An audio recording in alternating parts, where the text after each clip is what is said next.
Pak Ustadz Abdul Somad, kami bangga ya sebagai orang Kristen di kota ini. Bapak mau ke sini. Bapak datang di kota yang memiliki rekam jejak sosial sangat buruk. Di saat usia kami masih sangat muda, tahun 99 seperti yang tadi dijelaskan Pak Wakil Wali Kota. Sebab bagi kami, kedatangan tokoh-tokoh agama yang karismatik seperti Pak Abdul Somad, kami yakini selalu saja mendatangkan pencerahan bagi masyarakat di kota Ambon. Pak Abdul Somad ini bagi orang Kristen bukan barang baru ya Pak. Kami sering dengar, bahkan di kalangan Kristen ada orang-orang Kristen yang sedikit, yang agak nyinyir mendengar ceramah-ceramah Pak Abdul Somad. Itu wajar Pak, karena memang setiap agama pasti saja ada kelompok-kelompok yang fundamental. Ada kelompok-kelompok yang betul-betul memagari agamanya sedemikian rupa sehingga tidak boleh diganggu. Waktu kami diundang hadir oleh Pak Wakil Wali Kota untuk membicarakan kedatangan Pak Abdul Somad, bagi kami itu sesuatu yang menguntungkan. Sehingga kami berharap pelaksana Pak Rifki, kalau Pak Abdul Somad bikin ceramah atau dakwah, tolong disiarkan juga streaming. Karena pasti orang-orang Kristen di Ambon ingin dengar.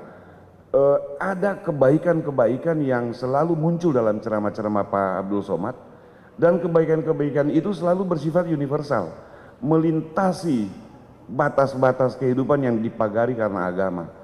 Kebaikan itu pada dirinya sendiri tidak bisa dibendung oleh agama.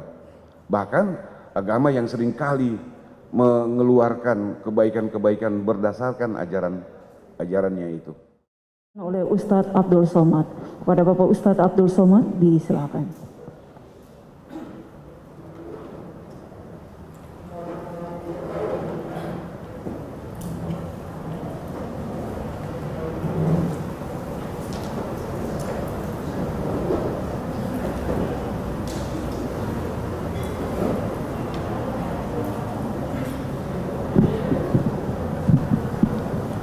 Bismillahirrahmanirrahim. Assalamualaikum warahmatullahi wabarakatuh. Assalam bahasa Arabnya keselamatan. Alaikum untuk kamu. Wa dan rahmatullah, rahmat Tuhan, rahmat Allah. Wa dan barakatuh, berkah-berkah dari Tuhan. Berkah artinya lebih dari yang semestinya. Semestinya bangunan itu tahannya menurut arsitek 100 tahun. Tapi karena dijaga, dipelihara, direhab lebih dari semestinya, maka disebut dengan berkah. Kita selalu gaji, umur, ilmu, hidup ingin berkah. Makanya selalu orang mengatakan hidup ini yang kita cari berkahnya. Bahasa Arabnya salam. Orang Ibrani yang masih satu akar kata dengan bangsa Semit.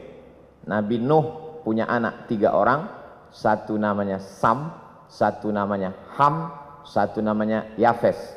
Sam itu pecahannya adalah Arab dan Ibrani. Orang Arab menyebut salam, assalamualaikum. Orang Ibrani menyebut shalom.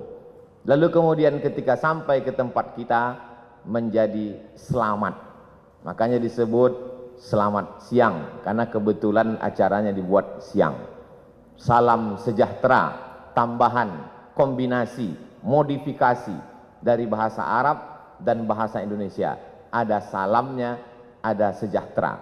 Istilah-istilah yang lain tidak saya sebutkan karena takut silap dan salah. Karena acara ini direkam, di-streamingkan. Takutnya kerukunannya tidak tercapai, malah silapnya yang viral. 3 jam perjalanan. Tadi malam kami bertolak jam 2 dari Jakarta. Kemudian saya lihat matahari sudah mulai terbit. Kami pun sampai ke Pattimura Airport. Selama ini Pahlawan nasional itu hanya kami lihat di uang 1.000 saja. Tapi hari ini sudah sampai. Sebagai bukti kami ambillah foto berlatar belakang background Pattimura Airport. Lalu kemudian disambut oleh Habib. Habib diambil dari kata hub. Hub artinya cinta. Habib orang yang kami cinta. Karena kakeknya Muhammad SAW kami sangat cinta. Maka cucu-cucunya yang mengalir darah itu pada mereka, kami juga cinta kepada mereka. Kami sebut mereka dengan Habib. Kalau perempuan Habibah. Tapi jarang itu kami panggil karena nanti banyak orang yang marah, terutama suaminya. Lalu kemudian saya pun melihat di perjalanan ada tulisan besar sekali, "Welcome to the city of music." Barulah saya paham kenapa orang-orang Ambon ini banyak jadi penyanyi di Jakarta. Karena mereka berasal dari kota musik. Bahkan tadi begitu sampai ke atas ini pun kami disambut dengan musik. Lalu ada tulisan besar juga saya baca, Ambon Manise. Alhamdulillah makanannya sudah saya cicipi, manis. Wajah orangnya agak terhalang karena masker ini. Tapi insya Allah dari wajah beberapa tokoh kita menilai ada keramahan, ada kesenangan untuk menyambut tamu sebagaimana yang disampaikan oleh Pak Pendeta Ricardo, kemudian Bapak Pastor mewakili uskup, lalu kemudian tokoh-tokoh lintas agama.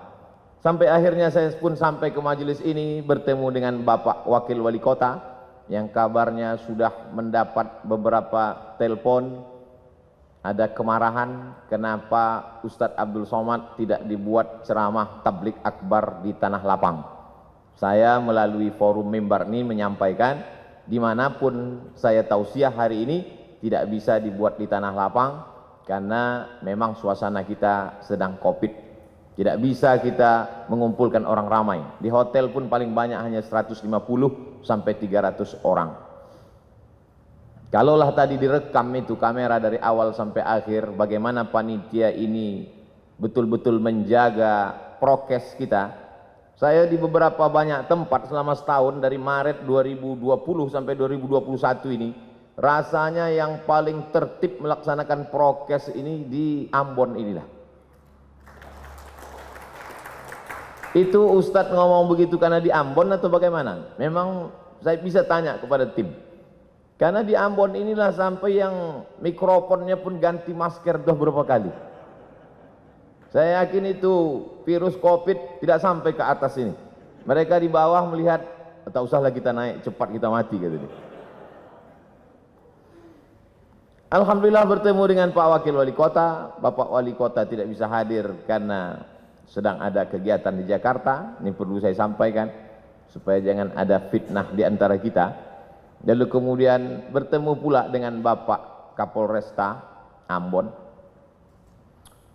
Saya pikir sudah 3 jam perjalanan naik pesawat itu akan bertemu orang jauh. Ternyata orang sekampung juga dari Sumatera Utara.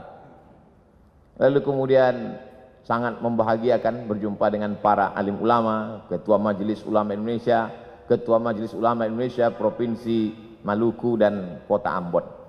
Tokoh-tokoh, orang-orang tua yang tak dapat saya sebutkan satu persatu, insya Allah semuanya selalu mendapat keberkahan hidup. Saya ingin supaya kawan-kawan sahabat-sahabat yang dari portal berita maupun koran media cetak, tolong ditulis berita ini betul-betul bahwa Abdul Somad beramah tamah dengan tokoh lintas agama. Jangan besok keluar lomba ceramah lintas agama. Ada sebuah kampung di Pulau Sumatera, tepatnya di Provinsi Sumatera Utara. Kampung itu bernama Silau Laut, bisa ditulis di Google, Silau Laut. Dia disebut laut karena memang di tepi laut, cuman tidaklah seindah Laut Ambon. Lalu kemudian kampung itu dibuka pada tahun 1901, jadi umurnya 120 tahun. Yang membuka kampung itu kebetulan kakek dari ibu saya, namanya Syekh Abdurrahman. Ketika dia pulang dari Makkah belajar, dia dipanggil oleh Sultan Asahan, namanya Tengku Muhammad Adil, wahai tokoh agama Syekh Abdurrahman, aku beri engkau tanah di tepi laut itu, ambillah untuk bercocok tanam. Akhirnya kampung itu sekarang menjadi 3 kecamatan. Salahnya kakek kami itu dulu tidak mengurus tanah itu ke BPN. Kalau diurus saya udah kaya sekali sekarang. Lalu kemudian berdatanganlah para pendatang dari suku Jawa, kemudian Mandailing, dan sebagiannya saudara-saudara kita dari Batak Toba, yang umumnya mereka Kristen. Akhirnya sekarang kalau mau ke kampung itu melewati satu kampung yang dihuni oleh Kristen, nama kampungnya Barisan. Kami bertetangga cukup lama, sejak saya lahir 1977. Jarang saya menyebutkan tahun kelahiran saya karena banyak yang tak percaya. Disangka mereka saya masih 23 tahun. Sejak kelahiran saya sampai sekarang 43 tahun tidak pernah ada konflik. Yang Muslim, Melayu, Jawa, Banjar, ada kampung Banjar, dan kemudian yang Kristen mayoritasnya dari suku Batak Toba. Kami bertetangga, bersahabat, berkawan. Masih ingat terbayang di benak saya Pak Manurung, orang Batak Kristen yang datang ke kampung kami mengambil nira. Kami meminum nira, mereka merubah nira itu menjadi tuak, minum khas mereka. Lalu kemudian kalau orang kami memanen padi, padi itu dibawa ke kilang padi. Kilang padi itu biasanya ada di tempat suku Batak Kristen. Begitulah interaksi sosial kami. Karena memang diajarkan, wala ana abidum ma'abattum, aku tak menyembah Tuhan yang kau sembah, wala antum abiduna ma'abud, kamu pun tidak menyembah yang kami sembah, lakum dinukum waliyadin. Agamamu untukmu, agamaku untukku. Adapun untuk kemanusiaan, sosial, maka kita hidup bertetangga bersama. Saya hanya sampai kelas 2 SD saja di kampung itu. Setelah itu saya pun pindah ke ibu kota kabupaten.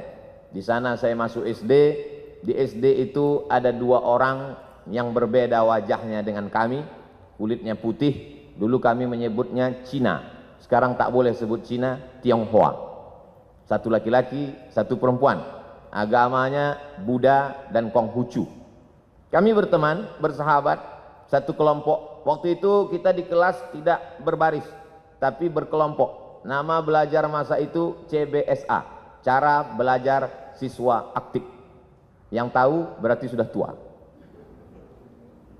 Kami datang berkelompok, kadang-kadang dia ke rumah kami, kadang-kadang kami ke rumah dia.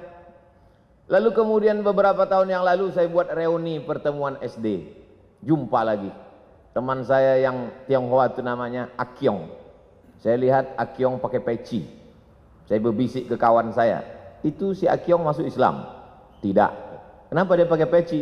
Untuk menghormati kau. Begitulah kami bersahabat. Tamat SD tahun 1990, saya pindah ke Medan. Di Medan, kota Medan mengajarkan saya bagaimana kami di Medan hidup berbagai macam suku dan agama. Di Medan ada satu kampung namanya Kampung Keling. Dulu menyebut Kampung Keling biasa, sekarang tak boleh lagi. Karena Keling itu identik dengan orang yang hitam selalu dipanggil Keling. Jadi kalau ada orang kulit hitam, keling kali kau, kata dia. Maka dirubahlah kampung itu sekarang namanya Kampung Madras, untuk mengambil nama salah satu kota di India. Kita tahu orang-orang saudara kita dari India datang ke Sumatera ketika masa penjajahan Belanda. Ada yang mengambil upah, mengambil karet, lalu kemudian memetik tembakau Delhi, tanah Delhi yang sangat subur. Ada yang Muslim. Masjid salah satu tertua di kota Medan adalah Masjid India, dibangun ketika Krakatau meletus, dan saya diizinkan untuk menyampaikan ceramah di sana. Lalu kemudian saudara-saudara kita yang datang dari Hindu, maka mereka membuat sebuah komunitas. Kuil terbesar di Pulau Sumatera, kuil Hindu ada di kota Medan. Kuil itu bernama Kuil Sri Mariaman. Saya pernah datang ke sana, masuk ke dalam, saya lihat ternyata di depannya ada bak. Di dalam bak itu ada air. Semua tamu yang mau datang cuci tangan, cuci kaki. Lalu saya pikir, oh ternyata berwuduk juga mereka. Lalu kemudian ada tulisan besar, Bagi yang bercelana ponggol, bercelana pendek, bercelana sempit, berbaju pendek, dilarang masuk ke kuil Sri Mariaman, karena ini tempat suci. Lalu saya foto baliho itu, saya share di Facebook dan Instagram, lalu saya komen di bawah, pernahkah kita membuat tulisan seperti ini di masjid-masjid kita, supaya orang tidak lari pagi, tidak menghormati tempat suci. Ada kebaikan-kebaikan yang disebarkan. Lalu kemudian ada seorang Tionghoa ingin membangun masjid, tanahnya tanah punya orang muslim. Kita tahu masa itu Medan dipimpin oleh seorang sultan, sultan kerajaan Melayu Delhi. Tanahnya milik sultan, tapi ini orang mau bangun masjid, akhirnya dibangunlah masjid. Maka kalau di beberapa tempat nama masjid itu Masjid At-Taqwa, ada masjid itu namanya Masjid Al-Ikhlas, tapi masjid ini namanya unik, namanya Masjid Chong Api. Chong Api adalah nama orang Tionghoa yang membangun masjid itu dan berdiri sampai hari ini. Kalau kita pergi ke daerah Pecinan, maka kita akan melihat rumah Chong Api dan kita bisa berkunjung ke Masjid Chong Api yang merupakan salah satu objek wisata religi. Lebih kurang 5 tahun saya tinggal di Medan. Setelah itu saya pun melanjutkan pendidikan saya ke Mesir pada tahun 1998. Di Mesir saya menyewa rumah. Saya tidak tinggal di asrama. Kami tinggal di model rumah flat. Di atas rumah, di bawah rumah. Rumah di bawah ada 3 kamar. Saya tinggal di rumah bawah. Di atas rumah Sohibul Bait yang punya rumah. Setiap bulan sayalah yang naik ke atas membayar sewa rumah. Nama tuan rumah kami itu Baba Yosef Hanna. Agamanya Kristen Ortodok Koptik. Lebih kurang 3 tahun saya tinggal di rumah itu. Kenapa Ustadz bertahan di rumah itu? Karena itulah rumah yang paling murah. Suatu ketika Baba Yosef Hanna mengeluh kepada saya. Ya Beni, dia pakai bahasa Arab juga. Ya Beni, anakku, saya mesti naikkan sewa rumah ini. Kenapa Baba Yosef? Karena aku kena musab bi saratan. Saratan cancer, kena kanker. Aku kena kanker, jadi aku mesti operasi. Salah satu income pemasukanku sewa rumah. Jadi sewa rumah ini mesti kunaikkan. Lalu saya menjawab ke Baba Yosef, kalau Baba Yosef kena kanker, kami lebih parah lagi dari kanker. Kami kena krisis moneter, kanker juga, kantung kering. Jadi kalau Baba mau naikkan sewa rumah ini, kami akan pindah dari rumah ini. Saya lihat dia lama termenung, dia terdiam. Setelah itu dia mengatakan, tak jadi ku naikkan sewa rumah ini, tetaplah bertahan kalian di sini. Sampai akhirnya saya pulang tahun 2002, bulan November, adik-adik kelas saya tetap melanjutkan rumah itu. Sampai saya datang 2017, rumah itu masih tetap ada tegak berdiri, tapi adik-adik kelas saya sudah pindah semuanya karena memang lokasi itu sudah direnovasi, sudah tidak layak lagi, rumah itu sudah menjadi rumah tua. Tapi kenangan itu tetaplah menjadi kenangan abadi dalam hati dan pikiran saya. Lalu kemudian pada tahun 2008 setelah belajar di Maroko, saya pun pulang. Saya menjadi ustadz, saya menjadi tokoh agama Islam. Tetangga-tetangga, sahabat-sahabat SD saya tetap menganggap saya sebagai Abdul Somad yang dulu. Sampai akhirnya datang suatu undangan ceramah. Saya simpan dalam screenshot. Sampai hari ini saya simpan. WA dari Pak Dedi di lapangan Kostrad. Dia tentara di Jakarta. Ustadz Abdul Somad, saya mau mengundang Anda ceramah di lapangan Kostrad. Waktu itu belum COVID lagi. Saya tanya, Pak Dedi dapat nomor saya dari mana? Dapat dari tetanggamu yang Kristen Protestan. Dia termasuk jemaat HKBP, Huria Kristen Batak Protestan, marganya Panjaitan. Masih kenal? Oh kenal, dia tetangga dekat rumah saya dulu waktu sekolah. Dari nomor dialah aku dapat jadwal ceramah ini. Biasanya kalau ada orang mengundang saya dari satu kota, saya beri ke koordinator kota itu. Kalau dia Jakarta, saya beri ke koordinator UAS, Ustadz Abdul Somad DKI Jakarta, Jabodetabek. Kalau dia datang dari Sumatera Utara, saya kasih ke koordinator. Tapi ini langsung ke saya. Saya bilang, insya Allah saya akan datang. Lalu kata Pak Dedi, katanya mengundang Ustadz Somad susah, payah, menunggu sekian lama. Kenapa bisa langsung dapat? Kalau kalian mau cepat dapat, undanglah melalui tetanggaku yang Kristen itu.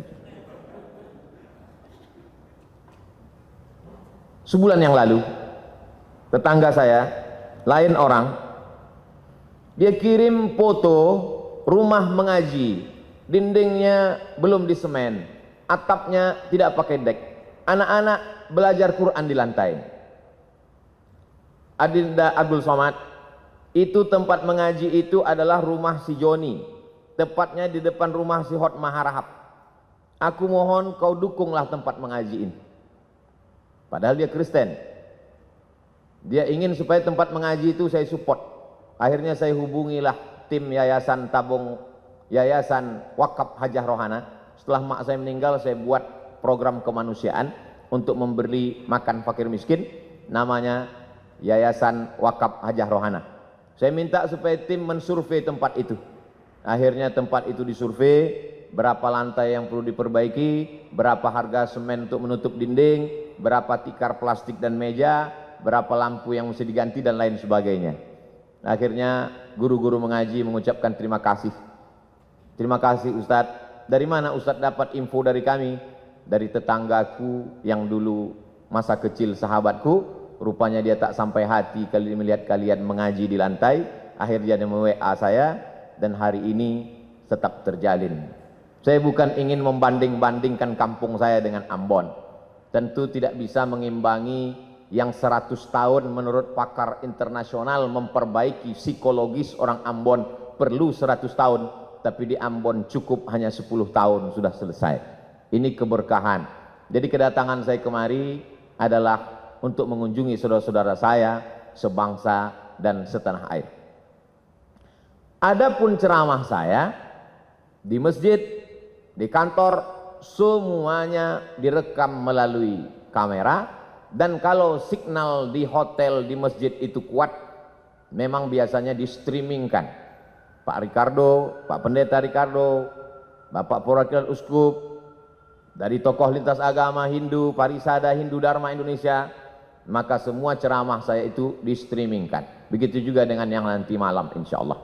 Sampaikan kepada jemaat, sampaikan kepada umat bahwa ceramah Abdul Somad streaming bisa ditonton melalui channel Ustadz Abdul Somad Official. Jangan lupa subscribe, like, and share. Sekarang subscribernya 1.700.000. Viewernya sampai hari ini 91 juta orang sudah menonton video-video itu. Dan dari 91 juta itu saya yakin dan percaya ada jemaat Pak Pendeta, ada jemaat Uskup, ada jemaat Hindu Dharma, Parisada Hindu Dharma, ada jemaat saudara-saudara saya dari kalangan Buddha. Dari mana Ustadz tahu? Saya tahu itu karena setiap kali saya pergi ke mall, saya pergi ke rumah makan, dan ketika makan masker saya buka, mereka tahu itu saya, maka makan saya terganggu karena mereka minta foto. Lalu kemudian uang hasil dari penonton 91 juta itu, hasilnya ditransfer ke nomor admin, dibelikan ke beras untuk program kemanusiaan. Setiap bulan kami membagi beras untuk saudara-saudara kita yang kurang beruntung dalam hal rezeki, tapi mungkin mereka beruntung dalam kebahagiaan hati. Kita ingin berbagi sesuatu supaya mereka juga berbagi doa kepada kita. Saya kira itu saja yang dapat saya sampaikan. Saya tidak ceramah, saya tidak tausiah. Saya hanya ingin berbagi cerita tentang Abdul Somad yang ada di medsos dengan Abdul Somad yang asli dan nyata. Karena medsos ini rakyatnya tidak jelas, netizen. Kata orang, sekejam-kejamnya ibu tiri, lebih kejam lagi netizen. Banyak ketika kita bertemu dengan orang di medsos berbeda dengan ketika ketemu dalam kenyataan. Dan itu fakta. Ketika jamaah bertanya, bercerita ke saya sudah lama melihat Ustadz di YouTube, di televisi, baru ini berjumpa, ternyata lebih muda dari aslinya. Bertemu itu penting. Pernah kamu kenal si Anu? Pernah. Pernah berjumpa dengan dia? Belum. Berarti kamu belum kenal. Pernah kamu kenal dengan si Anu? Pernah. Pernah kamu duduk makan bersama dengan dia? Belum. Berarti kamu belum kenal. Hari ini kita bertemu, hari ini kita bersama, tinggal lagi makan. Ini semakin lama kata sambutan ini, maka semakin banyak dosa saya karena menahan nafsu makan. Saya ucapkan banyak terima kasih. Banyak kata-kata tidak berkenan di hati, menyinggung perasaan. Saya Abdul Somad, warga negara Indonesia, sama-sama manusia, sama-sama mencintai NKRI. Mohon maaf atas segala kesilapan. Terima kasih atas segala perhatian. Wassalamualaikum warahmatullahi wabarakatuh.